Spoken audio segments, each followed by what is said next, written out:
Selamat pagi Bapak Ibu dan saudara-saudari yang terkasih dalam Tuhan Yesus Kristus. Tema pada pagi hari ini adalah hadapi masalah. Ada sebuah kalimat yang menarik yang berkata demikian. Tidak ada manusia yang tidak mempunyai masalah. Itu benar sekali.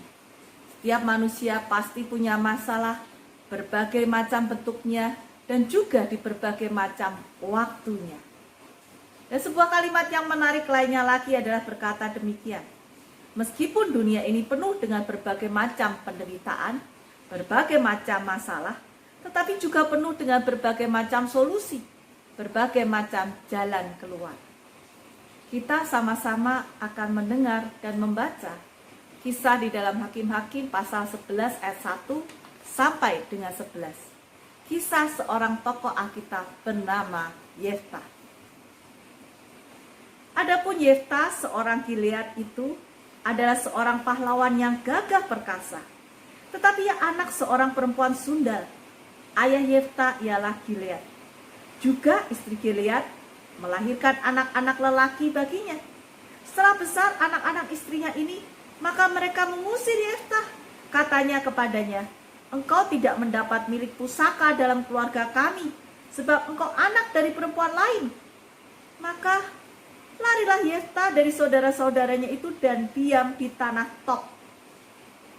Di sana berkumpullah kepadanya petualang-petualang yang pergi merampok bersama-sama dengan dia. Beberapa waktu kemudian Bani Amon berperang melawan orang-orang Israel.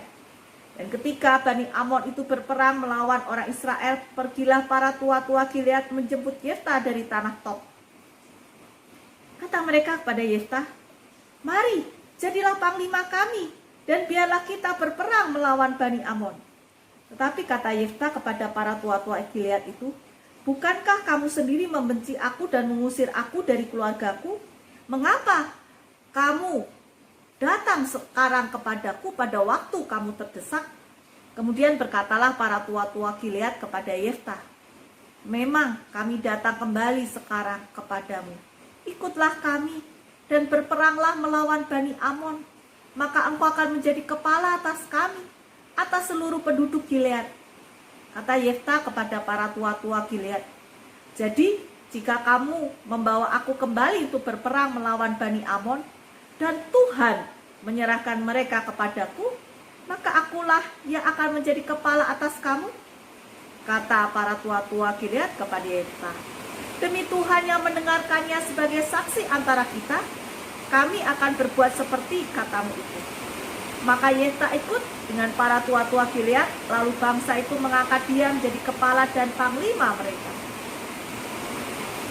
Tetapi Yeftah membawa seluruh perkaranya itu ke hadapan Tuhan di Mizpah. Demikianlah firman Tuhan.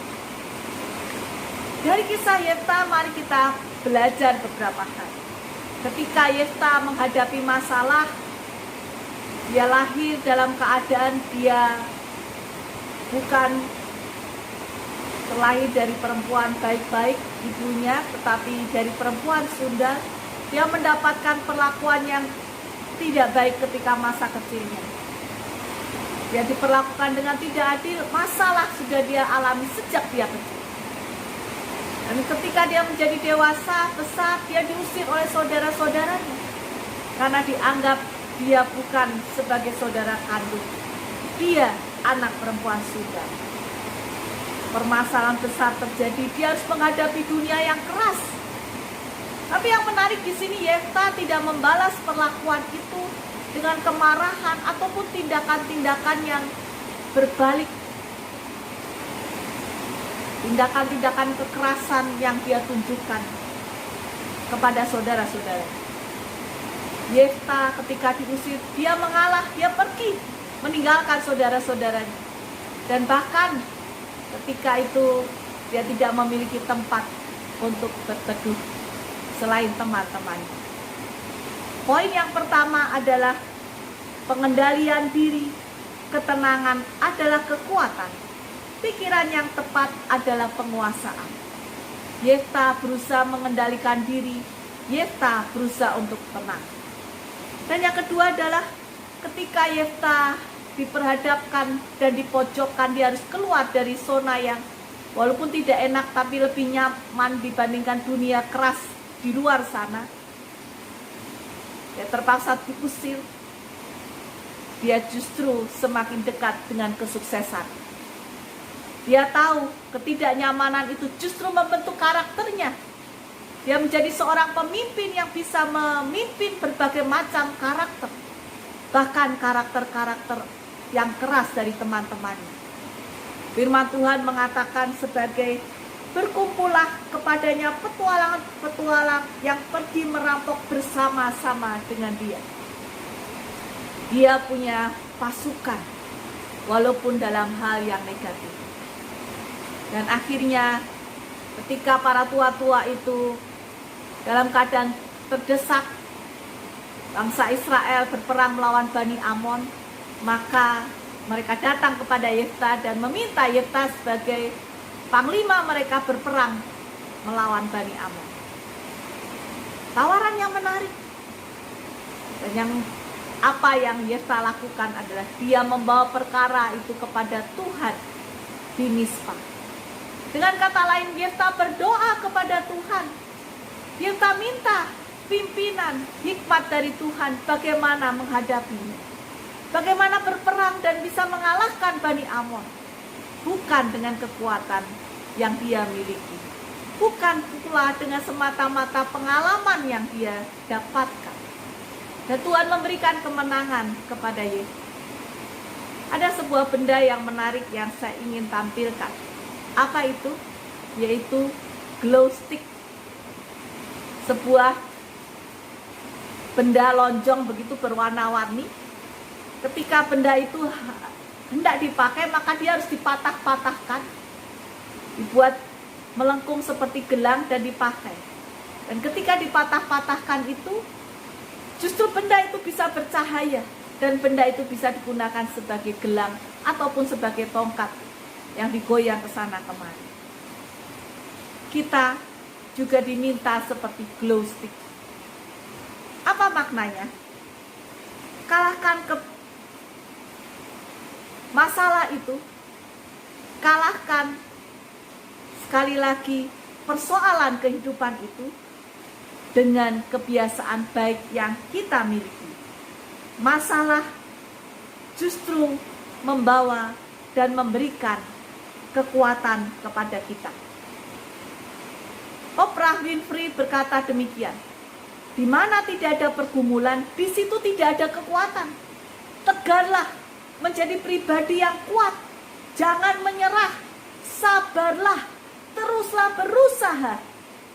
Dan ketika masalah datang, maka saat itu kita mulai berjuang kembali. Saat itu kita mulai berjalan bersama dengan Tuhan, berjalan dengan iman.